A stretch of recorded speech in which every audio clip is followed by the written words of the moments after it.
Welcome to Frankly Speaking Hurricanes Football with your host, Frank Masdeu. Welcome, everybody, to Frankly Speaking Canes Football. I'm excited to present to you today our prediction for the Texas A&M Miami game. We're going to do a brief recap. We're going to do a brief recap of the Miami-Ohio game. I've got my brother Robert Powell, avid Cane fan, hours and hours of countless viewing of Canes football. So we're going to go over this piece by piece. I also want to make sure that if you have any questions or comments, put it in the comments section. Like, share, subscribe to our channel.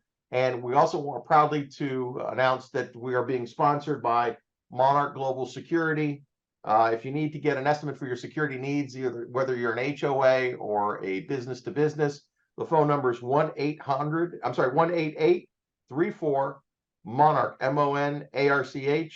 and that's 346-6627. So that's 1-888-346-6627.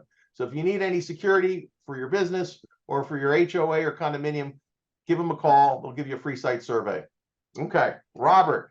So it's an exciting Saturday. It's a make or break. It's probably the most urgent game of the season, and it could determine the course of the season for two teams. I want you to give me your take on what this would mean for Miami if it was a victory, and what it would mean for Miami if it was a loss. Well, let's start if it was a loss, right? I think that it would have an adverse effect on the overall momentum for Miami, right? Now you got to regroup, you got to start this up, you got to do some reflection. It could be disappointing. And they have to overcome that, and then they have to move on. The positive, if they were to win, if lose, win, I'm very somewhat optimistic, but we'll get to that in a moment. Winning would do just opposite, right? It would create that momentum. It would create that level of believability in their talent and what they can do. I think that it would begin to be a positive message for the recruiting efforts that are in place. I also believe that a win will begin to set the stage for some other key matchups, and really getting this team in a position of a mindset that they can win the big games, right? I must admit, the last big game that I've seen was the Notre Dame game back 4 or 5 years ago, if not longer. So that's the last big win that I remember. Now, of course, our viewers may, have some other thoughts about that. But I think that as far as in totality, this game being all or nothing, or, if we lose, it is, oh man, it's all downhill from here. No, I don't believe that. If we win this game, oh, wow, Miami is back and all that, stuff. No. I don't think the weight is that heavy on either side of the scale. I just think it's just too soon to make any proclamations related to, if they lose this one game, the sky is falling. If they win this one game, we're back and we're, Final Four contenders and all that. So that's where I lay on this. Frankie, I'd be interested to hear what your thoughts are. Well, I agree with you, but I find it intriguing that you brought up the one last big game that we won, which was against a highly ranked Notre Dame team that came into Miami. And I want to ask you a question about that. That last game that we won, and again, we're going back in the way back memory machine. That last game that we won, what, in your opinion, was the determining factor of that game? Because that game was a lopsided game, but what stood out to you about the performance on that day, the key performances? Go ahead, and I'll listen, because I think it has a lot to do with today's game, or tomorrow's game, rather. You're speaking of that Notre Dame game, right? Yes, sir. Yes, sir. So I think it's pretty straightforward. Those of us who saw that game, I certainly was there in person. it was the level of intensity, the level of nastiness in the defense. Because if you recall, they had a running back coming into that game that had some pretty hype stuff. The quarterback had some pretty hype stuff. And we shut that down. I think that defense and the attitude and the level of intensity associated with that defense was absolutely off the charts.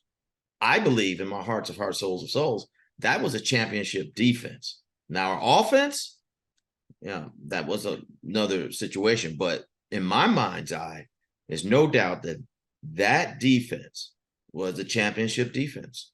So that what stood out to me was the level of play from the defense. I totally agree, but I'm going to add a caveat to that. The defense had a couple takeaways, and the defense kept the offense in the game. Well, what I noticed was you had Travis Homer and you had DJ Dallas. And what I noticed in that game also was because the quarterback, Malik Rozier, was also a running quarterback. I noticed that the offensive line actually dominated the Notre Dame defensive line. Now, granted, the defense was put on the field quite a bit because of the turnovers.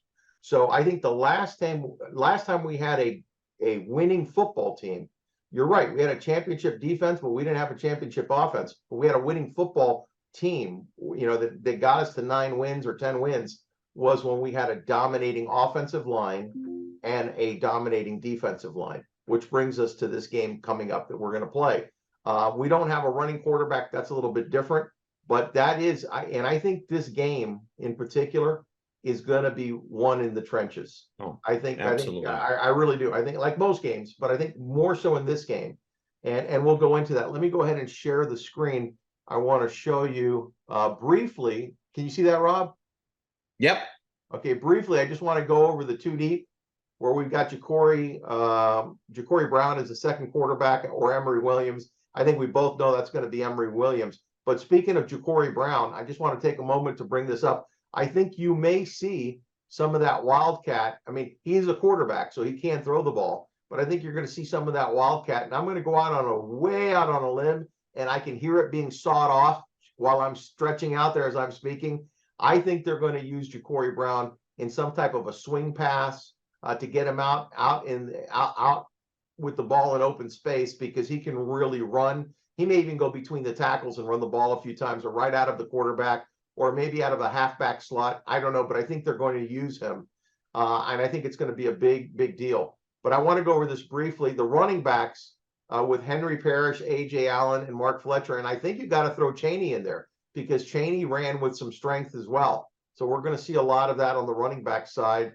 Wide receiver, this is interesting. You've got Colby Young, Isaiah Horton. I think they're really stuck on Isaiah Horton because of his size. I think they would prefer to have Isaiah Horton and Colby Young both at the outside, even ahead of Jacoby George, even though he's a more dynamic player, only because when they're running the ball, they need a big body to be able to seal off those corners and safeties, which are very talented for Texas A&M. I also think you're going to see a lot of Restrepo, but with Nathaniel Joseph, Ray in the slot together, because of the speed of Ray and the sure-handedness of Restrepo. Then at the tight end, I think you're going to see a lot of Cam McCormick. And Cam McCormick, they used him in that, like at the halfback or the fullback, or even they pulled him at tight end. He would go between the guard and center gap, or the guard and tackle gap, and smash the middle linebacker and punish them on a lot of those left gaping holes that they made on the left side of the line. So I think that's going to continue. The big question mark is whether Elijah Arroyo will play, and I want to get your thoughts on that once I get done with this real quick. On the O-line, Jalen Rivers, which is what we had last week, Javian Cohen, and I think you're going to see a lot of Samson Okinola as the 12 concept on the offensive line when they put that 12th player with they're going to have Samson as basically lined up as a tight end, and that made some huge holes. You're going to see Matthew McCoy in there as well. He's now settled into the backup role for Maagoa for Francis, and I think you're going to see him in there. You're going to see him play quite a bit. On the D line, this is going to be interesting. Kelly, Nigel Lee Kelly and Mesidor and Ruben Bain at the ends. And I think that they're going to have to get a lot of pressure off the edges and seal the edges at the same time. And then you're going to see Dean and Taylor. And I think you're going to see a lot of Amon Moten in there because of the size of the offensive line that you have over at Texas A&M. Linebacker, I think this is where the difference is going to be made. I think you're going to see Kiko, the middle linebacker, and Cloyd play the majority of the snaps with Blasaint coming in and out. And Keontra Smith, he's a little bit of a smaller but quicker linebacker. He's going to be in a lot of pass coverage. The secondary is where we're going to have some issues. Possibly, you're going to have Devontae Brown, and I think they like Jadaeus Richard because he's long. He's like 6'3", and then you're going to have at the safety Cameron Kitchens and James Williams. And you correct me if I'm wrong. I know I'm throwing a lot out there, but I think they're going to have to move Williams to cover some of the larger receivers at 6'6", and Porter, which is a smaller, like a 6-foot corner, and Damari Brown, the freshman, are probably going to play a lot. And then I also like Jaden Davis in the nickel more than Corey Couch. I know he's quicker, shorter, and faster, but they're going to have a lot of guys coming across the slot that are going to be tall and big, and that could pose a problem for them. Anyway, I wanted to get your thoughts on the starting lineups. Yeah, so I basically just have one overall comment about the starting lineup, and I'm just going to go right to the heart of it. Our weakest point is our strongest point. All right. And let me explain that. You made a comment earlier about the offensive line and, the trenches, the defensive line, but focusing on the offensive line. Our strength in that offensive line is Matt Lee, right? Because of the responsibility he has within, that unit. That position is also our weakest link. And here's the reason why. The number 2 person, if Matt Lee was to go down, I believe is light years in gap. Lou Cristobal, which is Mario's nephew. So it concerns me that through this time, we don't have a viable, and I mean a viable backup.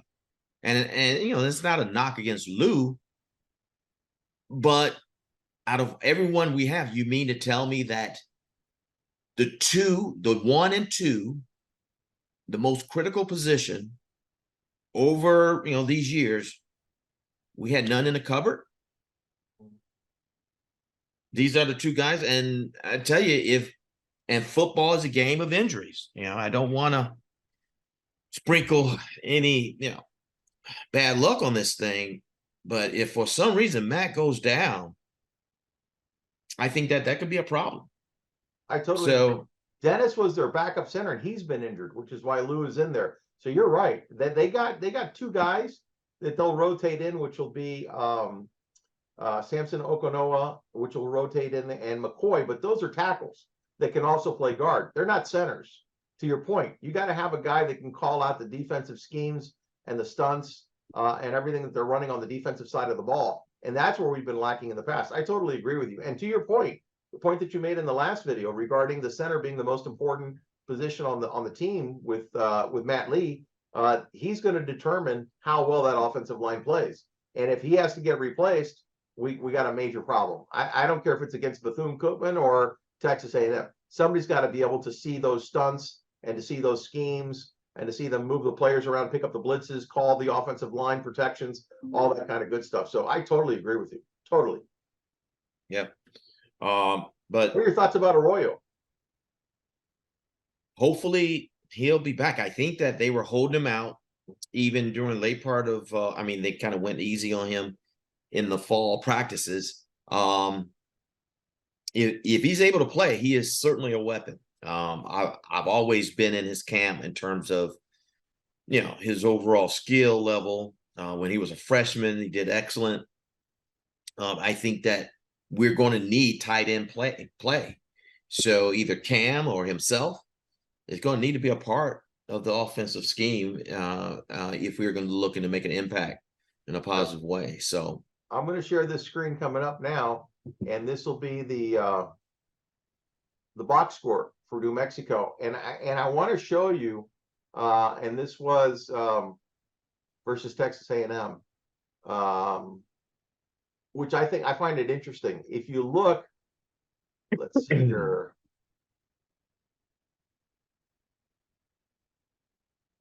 On the completions and attempts by Dylan Hopkins, 15 to 24 for 115 yards, for 4.8 yards per throw and 1 interception.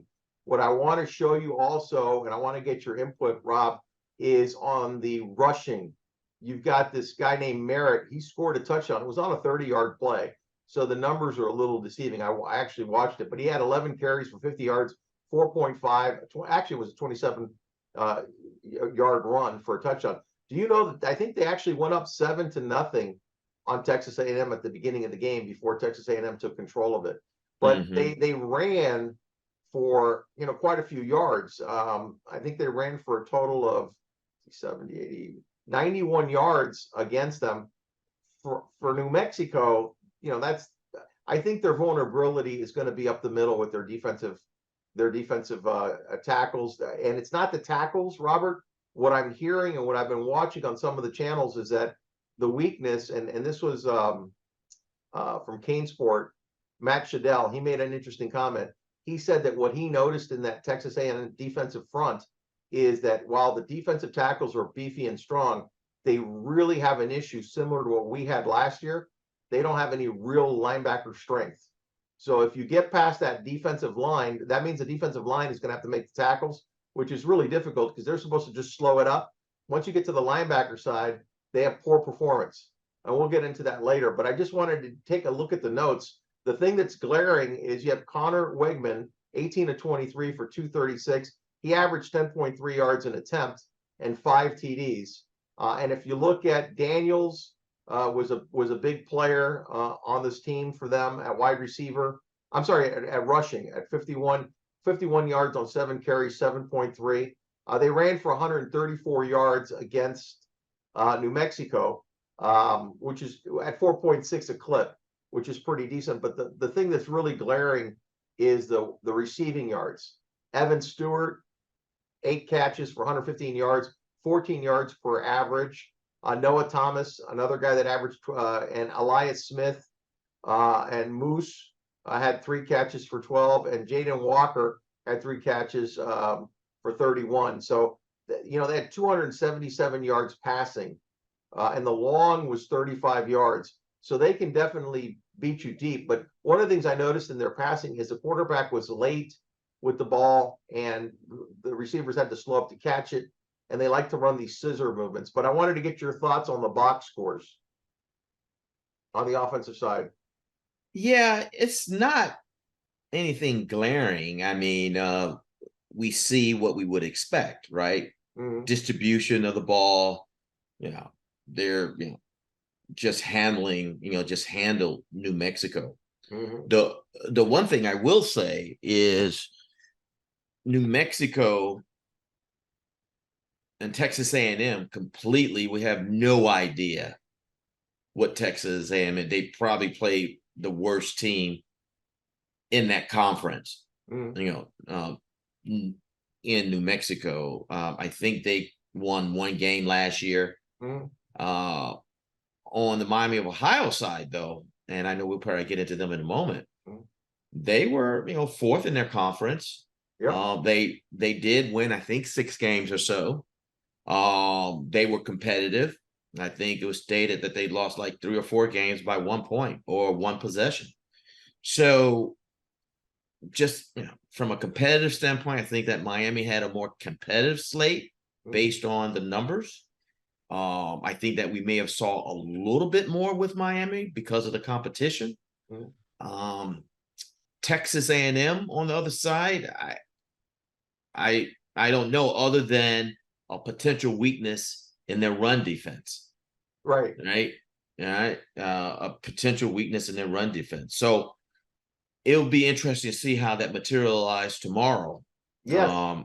With Miami, because we are going to run it. Yes. There's no doubt about it. and someone sent me the lineup comparison. Other than Matt Lee, we're 4 inches or more taller than their defensive front. On average, we're 4 inches taller.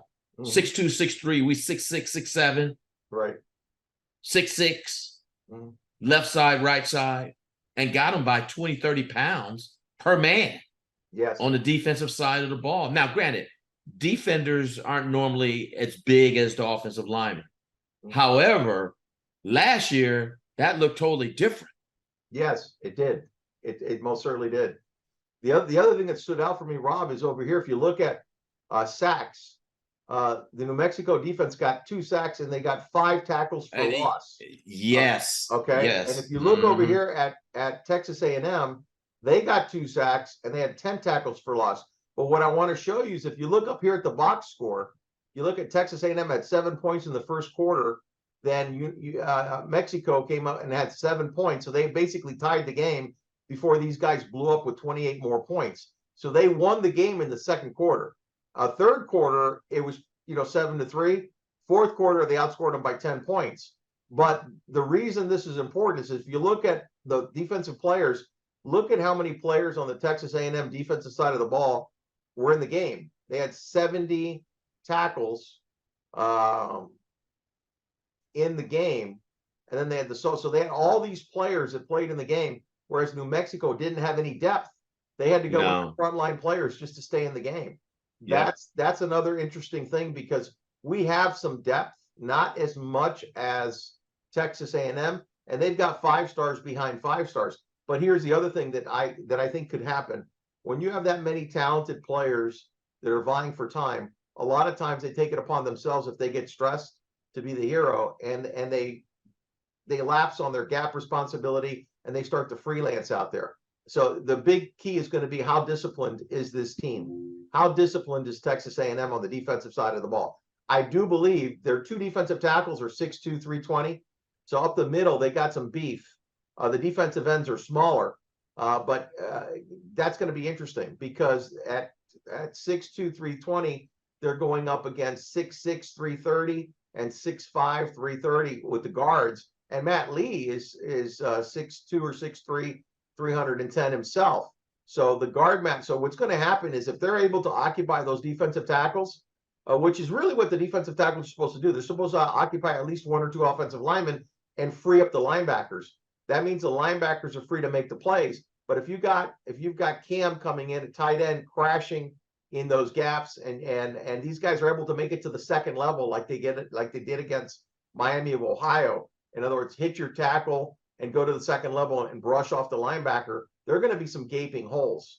So I just wanted to bring that to your attention and get some thoughts on that. Yeah, I do agree with that. I think that their linebacker play may be suspect. Considering some of the plays I saw New Mexico run on them. And I think our stable running backs, for all practical purposes, we have 4. So last year I think we had 2. Yes. Maybe 2.5. Yep. Right. And that was not good. I mean, you simply didn't have enough. We had 2 light bodies. We had Parrish and we had the Rooster. That was basically it. And they both got banged up in that game. Pretty bad. Along with the offensive line. So that was a big issue. Yep. So I do believe we're going to try to exhort our force in the running game. However, I do believe that the offensive coordinator is willing and flexible to adjust based on how Texas A&M reacts. Agreed. Right? Because there were comments, and I think I may have even said it a couple of times about, geez, in that game against Miami, Ohio, kept running the same thing. Well, this coach is of the mindset, if it's working, I'm going to keep running it. Mm-hmm. And that's a great mindset until you stop it and I'm picking up 6, 7 yards a clip, I'm getting first downs, why should I stop? Why should I stop? So, and we've had offensive coordinators in the past that would get cute, right? They'll do it to set up something else, and then it fails, right? Quarterback gets set, you run for a loss, and say, well, why did you stop doing that? You were running it down their throats. So this offensive coordinator, I don't think he will play like that. I think if he finds something that works, he's going to run it until they stop it. I totally agree. Maybe not consecutively, but it's going to be enough to say, wow, they keep running that same play, which is fine with me. I totally agree. I totally agree. Now I'm going to run a couple plays here from the game just to get your input on what you see here. Let's run it. Let's roll it. 5'11", 205 to receivers down to the top of your screen. Now motion, that's Hickson. I want you to watch this because they were able to throw on him as well. Watch. Complete to DJ Washington out near midfield, and they move the chains again. 1st and 10 into Aggie territory. A pickup right at midfield.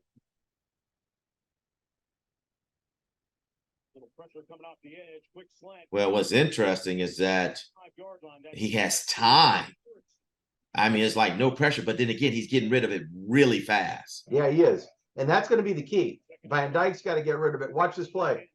Oh, that's not the one. You'll see the other one with Merritt. Near the line of scrimmage, great penetration by Walter Nolan. Receiver. Looks that way underneath, and it's First down on the slant. In traffic and letting Richard. They say that their corners are, I mean, you know, they're good corners, but I think that their corners are suspect.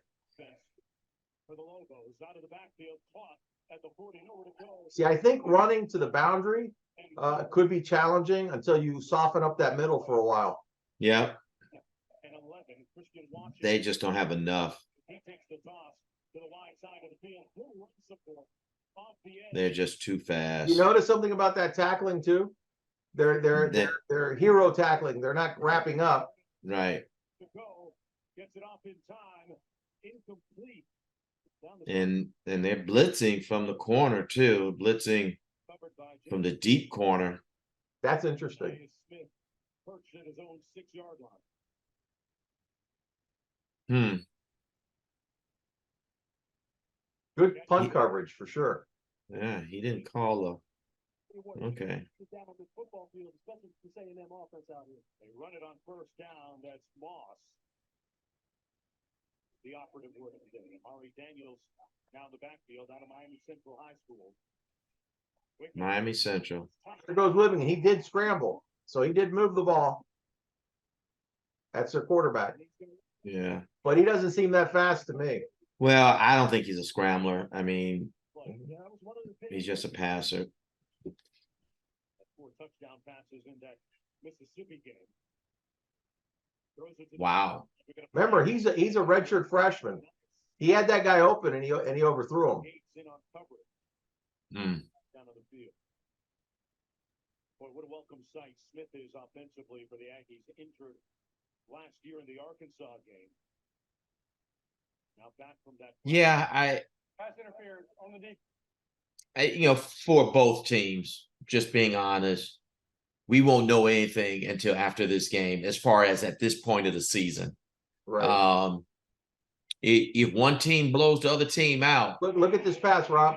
Wow, right there in the. Now that guy, in my opinion,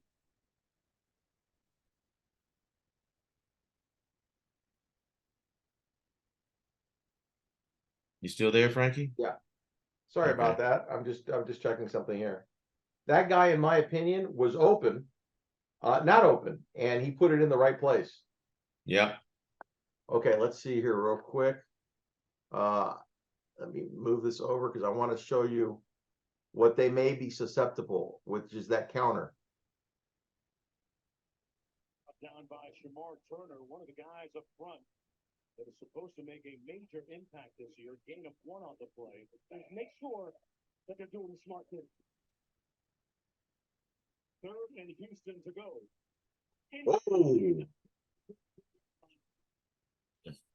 Let's see if we can get over here.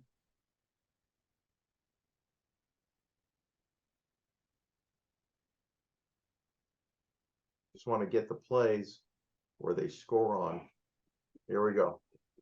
It's a 35-yard. A lot of their passes were 35-yard passes. There he goes. Watch. Okay, you see how I had to slow down to catch that ball? Yep. Now the guy, you know, that's an athlete versus a guy, just a superior athlete versus somebody who's not as quick or as fast, and he burned him down the field. That guy came out of the slot. To start the second quarter. Yeah, that's the second quarter. This is the quarter that they blew up for 28 points.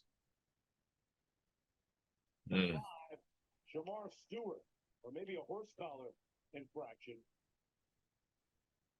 Shamar Stewart was right there.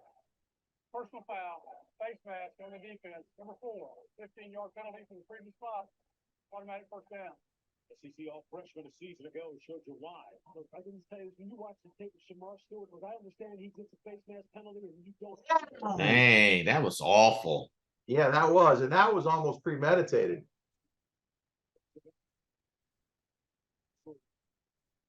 Yeah, he's getting time, Rob. He's getting there, and they gave those receivers a cushion, which surprised me. They're getting a cushion. Shy of that first down. Got a second down and 1. He got the first down. And some. Yeah, on the right side. Shamar Stewart is a big joker, man. Goodness gracious. That's that big defensive tackle, number 17 and 34. Look at him. Mm-hmm. The first one to get there. You talk about they can sustain it. Look out for Texas A&M. Oh, he's open. Oh, he could have gone. Wow. 8-yard line, Jeremiah Hickson making another catch. Boy, he's been targeted a bunch.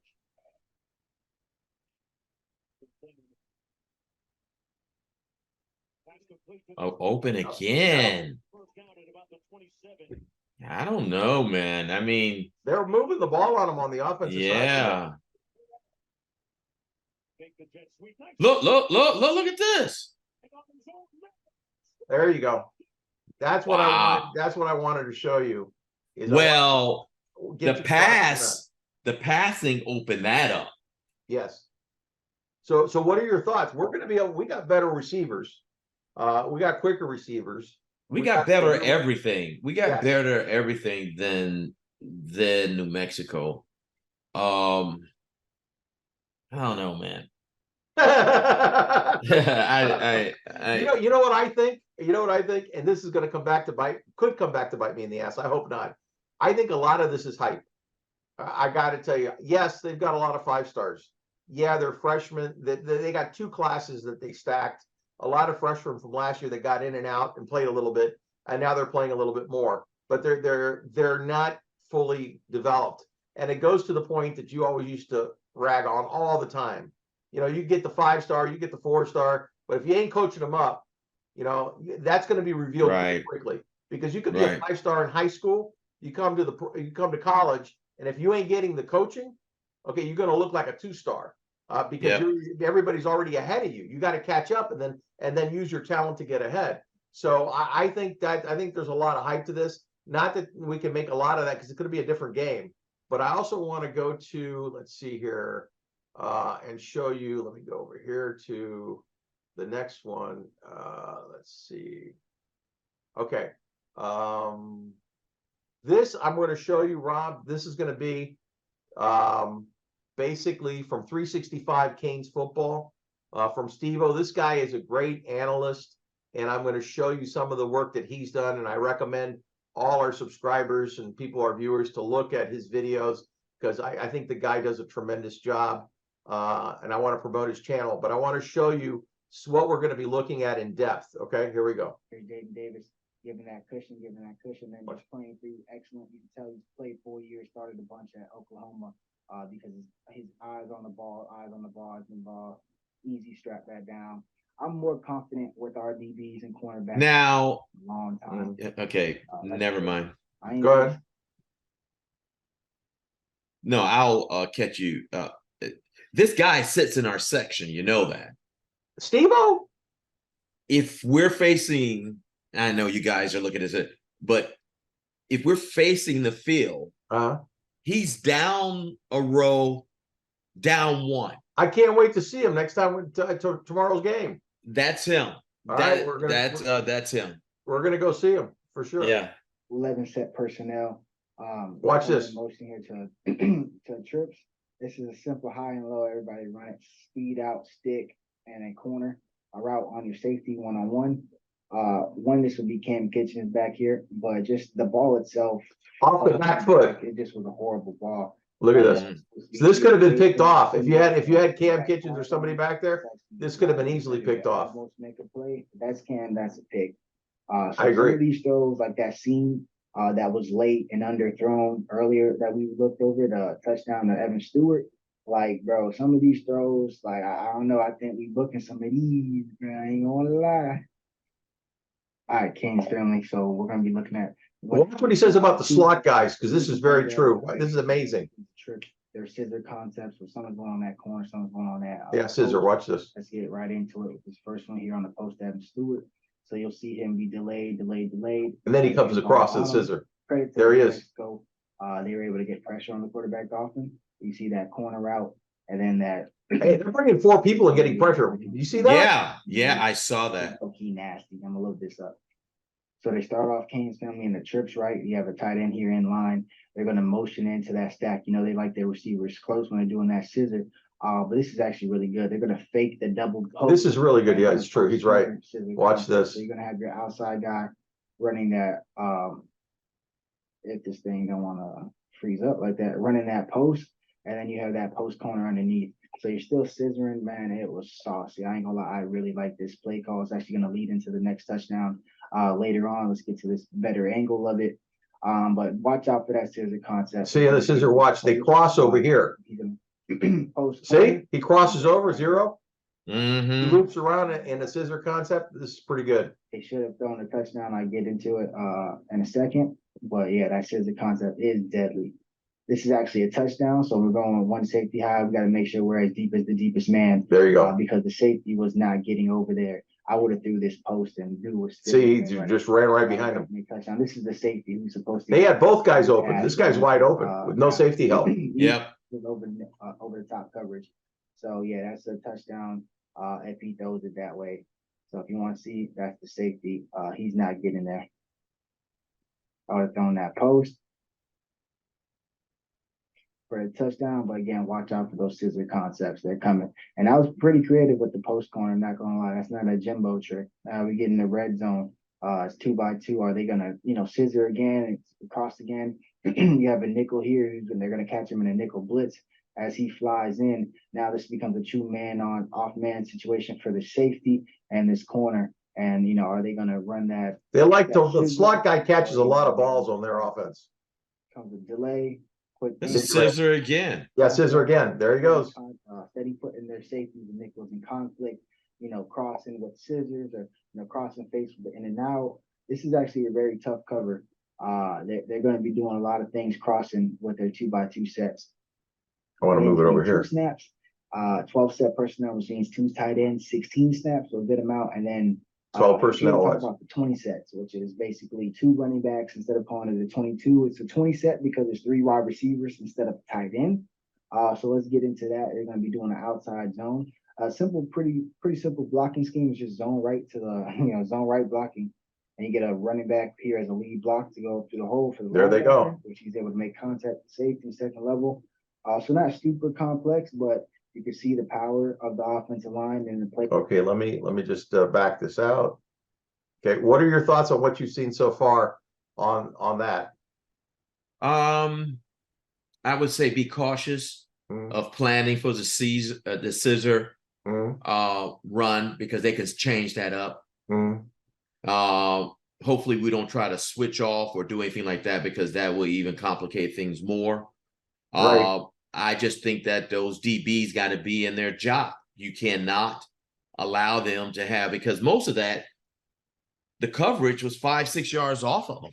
Correct.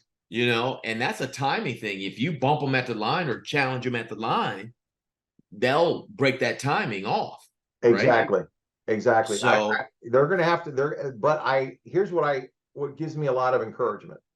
The two safeties that were back there for New Mexico State are not in the same class as a Cam Kitchen and a James Williams. no, nowhere near. And you also have Marquise Williams, who's been vying for a lot of time, who's playing excellent football. So it's very possible that they move James Williams on that 6'6" wide receiver, Moose or whatever his name is, and they put Marquise back there. So these safeties with Cam Kitchen calling the plays on defense, he's not going to be fooled. He's playing center field. I think he's right. I think we're going to get 2 balls that are going to be picked off in this game. At least 1, possibly 2, maybe more. Because he's going to read that quarterback. That quarterback's a redshirt freshman. He's going to make some mistakes. Kitchens they're going to disguise. One thing about Guidry is he disguises these blitzes, and I think it's going to be a big deal. So with that being said, I want to bring us all the way over here to my famous, a new introduction, a new piece of our show here is going to be the famous whiteboard. Okay. And I just want to give you my predictions on the Miami and Shamu Texas A&M University. Here's what I see. On the left, I think we have the advantage at offensive line. I think we have the advantage at quarterback. I didn't spell that right, but anyway, quarterback. And I think we have the advantage at running backs only because we have a bigger stable. That's our advantages. Defensive ends, I think we're better, even though they have tremendous defensive ends. I think they're young. I think that's debatable. That may even be a wash. Safety, there's no doubt that we have better safeties than they do. Home field advantage. Our special teams unit, and I'm talking about Boradegas kicking the ball. I think we're a better team, the field goal team. And I also, believe it or not, think we solved our problem at linebackers. So I think we're a better unit at linebackers. Now, on the TAMU side, they got the better defensive back, supposedly. Okay, supposedly. Defensive tackles, I give them that. I don't care about LT. He hasn't proven it yet, and we could be wrong. Dean, I haven't seen anything yet. Wide receiver, yes, I think they've got an advantage at wide receiver. Tight end, yeah, only because I don't know if Arroyo's going to play or not. Right. And they could throw the ball to tight end with Cam. Punt return, I think they've got a better punt return because even though I like Restrepo and he's solid with the ball, he's not explosive. He's not going to take off for a 40-yard punt return. Kickoff team, I think they could have a better coverage kickoff team. Coaching, I'm going to give them advantage only because Petrino and Jimbo have been there for years, and Jimbo's won a national championship with Florida State. You got to hand it to them. So I give them the edge. Blue chip players, yeah, they got more than we do.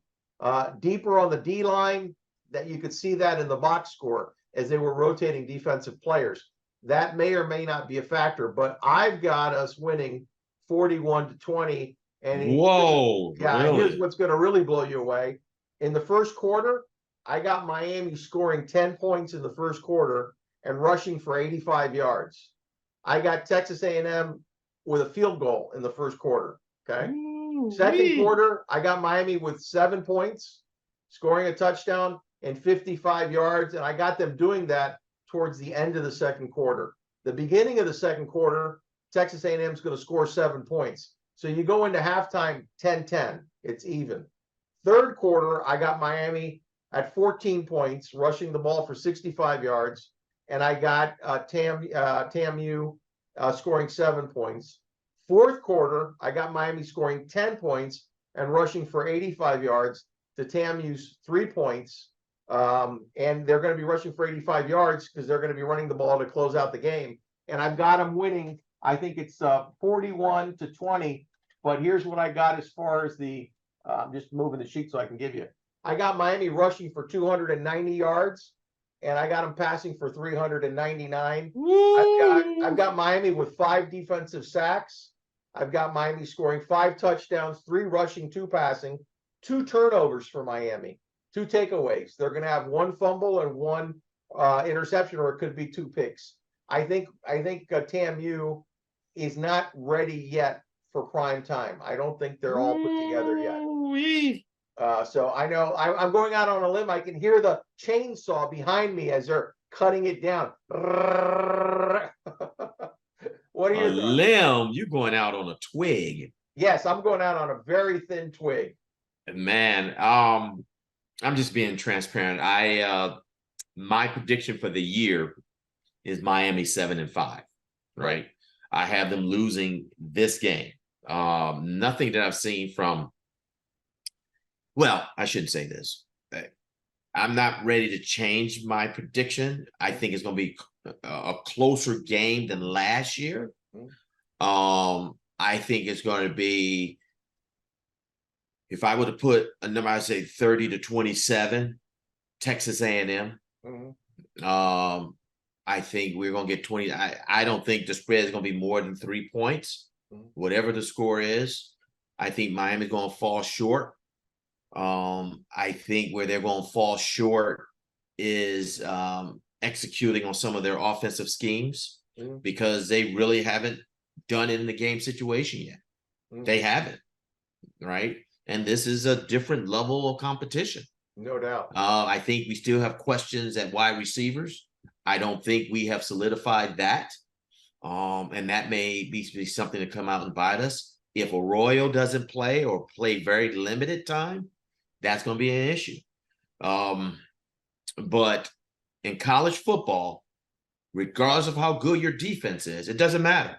You've seen it. 30 points can be scored on you. We're talking only 7 points, Right. 7.5 points a quarter.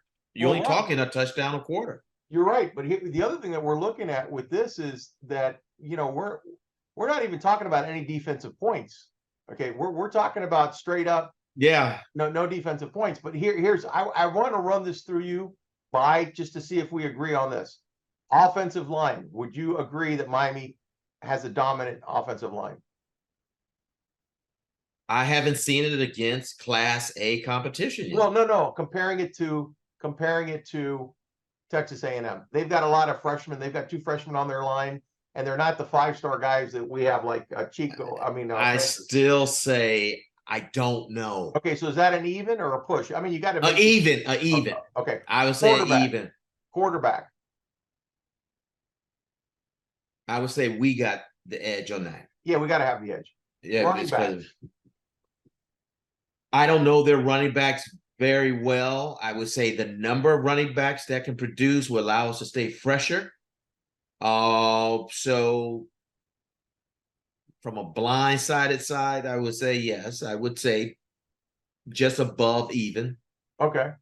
The one area where I think that I may be off a little bit is defensive ends. It could be a push, but I think that with Masdeu on the one end and Nigel Kelly, who've got so much experience, I think our front line defensive ends may be slightly better. Would you agree with that? What does Shamar play? Shamar Stewart plays defensive end, but he's a true. He didn't get a whole lot of snaps. He's a sophomore. He's not a true freshman anymore. No, that's right. He's a redshirt. I think he was a redshirt last. Yeah, I would say it's even. Yeah, I would say even. That cat is for real. All right. How about safeties? We probably have that. Okay. How about home field? We have special teams unit with our field goal kicker. Any doubt? It could be a push. I don't know. They could have a good field goal kicker, but we're not going to miss an opportunity. I don't think for field goal kicker. Linebackers. You saw how Blasaint played and how Kiko played and how well, here's the missing thing. I don't know about their linebackers. Right. I can't. Now, I'm comparing to last year, right, we're definitely better at linebacker, much better. Well, I'm comparing to what they're saying. On the Texas A&M side, they're all complaining that the linebacker play is not there. So that's an issue that they feel that they have. Defensive backs, I don't know. Yes, everybody says that Texas A&M's defensive backs are better. I'm not sure I'm buying that after watching the film. Okay. Defensive tackles, the only reason I'm giving them the edge on defensive tackles is they got 2 guys that are 325 and 6'2" that are up the middle that are, blue chippers. They should be better. Because we've got Leonard Taylor, and we've got Dean, and I just don't know how that's going to work out in tandem. Receivers, I agree with you. What would you say? Receivers, hands down, they're ahead of us, right? Mm-hmm. Yep. What about tight ends? If Arroyo doesn't play, I give it to them. I And have to give it to them because I don't know that Arroyo's going to play. Yeah, I don't know that. Punt return and kickoff team. What do you think? I'll give it to them. Yep. Coaching, you got to give it to them. I mean, we don't, because of the years of experience, I would think. What are your thoughts? I think it's a push. I mean, I think it's a tie. You think it's a tie? Yes. You got two head coaches. I don't think Jimbo Fisher is all that much better than Mario. And the coaching that he has put together. Okay. I don't think is that much better. What do you think about the blue chip players? Oh yeah, they have more. And we're on the defensive line. Mm-hmm. Okay. Yep. So give me your prediction for a score. I just did 30-27. Hang on a minute. Let me just write this down. Miami 30. Let's put nope. Texas A&M 30. Miami 27. Miami 27. Okay. And Texas A&M 30. And you know, like I said, you know, I know that the base is saying, "Oh, this is not a Miami. No. You're not my." No, I'm just realistic. I have a 7-5. At the beginning of the season, I put 7-5. Right. And this was one of the losses. No, I have seen nothing between the two teams that would tell me that I would change that prediction. I believe it's closer than what I originally thought, or that it will be closer than I originally thought. And that's because of the improvement in the offensive line that I've seen and the running back room. But I'm not willing to say at this time for sure that Miami would win. Now, in my heart of hearts, soul to soul, I want Miami to win. Of course. I want Miami to win. Of course, we hopefully the audience can, you know, appreciate the transparency and, you know, this realistic view. So yeah, my view of this is let's put it to you this way. It's overly optimistic, but I do think that there's a possibility. I was not as impressed with the way they played against New Mexico as the score indicated. I know they blew them up in the second quarter, which let them, you know, third, fourth quarter, they could cruise and coast, which is probably what they did, which, you know, I get it. But I think that it's going to be a much closer game. And then we never answered the other question, which then I'll take it. On the Texas A&M side, we talked about the Miami side. If Texas A&M loses this game, they're in real trouble going forward because they're going to go into the teeth of the SEC schedule, and Jimbo's coaching career is on the line. The only reason he's there is because of his $10 million contract, and the payout is massive.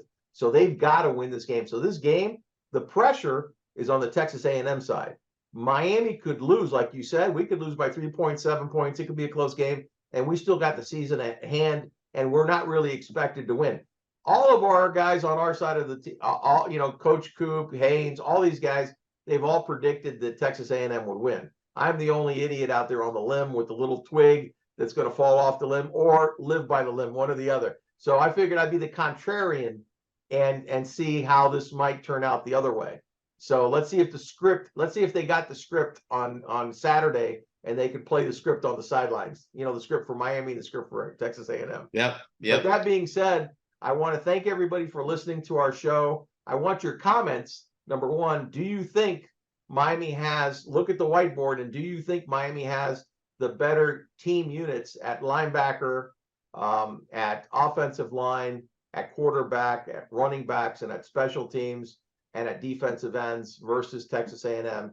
If you challenge that, please put your comments on there. Remember, this is sponsored by a great security company called Monarch Global Security. Get your free estimate, site surveys, all your security needs at 1-888-346-6627. God bless you guys. Go to the game. We're going to be in the Orange section tailgating. Rob's a great host. He's a fantastic chef. So come by. We'll make anything you want. God bless you. Have a wonderful day. Go you. again, what did I say? 41-20? Yeah.